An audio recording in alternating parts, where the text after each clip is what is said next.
আমার শুভেচ্ছা জানাই। আজকের দিনে আমার বলার আর আজকে তোমাদের এই পারফরমেন্স দেখে বলার কিছু নেই। আর এই যে পতাকা উত্তোলন যে আমি অংশগ্রহণ করতে পেরেছি তার জন্যই আমি ধন্য যে এখানকারের সকলে আমাকে খুব আন্তরিকতার সঙ্গে আহ্বান করেছে। তার জন্য আমি সকলের কাছে কৃতজ্ঞ এবং পতাকাকে পুনরায় অভিবাদন জানিয়ে তোমাদের শুভেচ্ছা কামনা করে আমি আমার বক্তব্য শেষ করছি।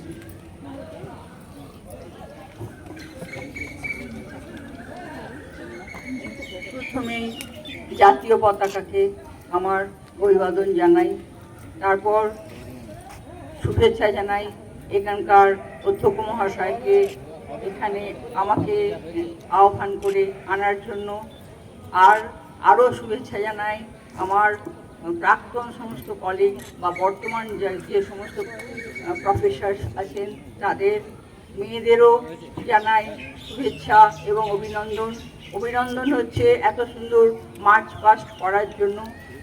আর একটা কথা জানাই, এর আগে আমি রিউনিয়নে এসেছিলাম, তখন আমি হাঁটতে পারতাম না, এমনকি হেঁটে প্রদীপ প্রজ্বলনেও যেতে পারিনি। কিন্তু এই যে ফিজিক্যাল এডুকেশন আমাকে শারীরিক এবং মানসিকভাবে সাহায্য করেছে। ওই অবস্থা থেকে আজকের যে অবস্থা তোমরা দেখলে, আমি হেঁটেই সব জায়গায় গেলাম, দাঁড়িয়ে বলছি, এর আগে বসে বলেছিলাম। এইভাবেই আমি নিজেকে ফিট করেছি।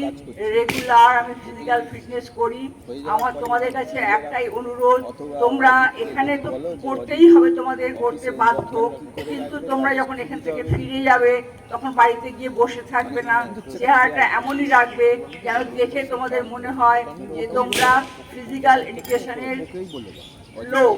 এবং যেখানেই যাও, চাকরি পাও কি না পাও সেটা বড় কথা নয়, লোকাল সমস্ত ছেলে মেয়েদের নিয়ে কিছু একটা করার চেষ্টা করবে, যে ফিজিক্যাল এডুকেশনটাকে প্রসার করবে। এটাই আমার বক্তব্য। তোমরা সকলে ভালো থাকো। আবার সবাইকে আমার আন্তরিক শুভেচ্ছা জানিয়ে আমার বক্তব্য শেষ করলাম।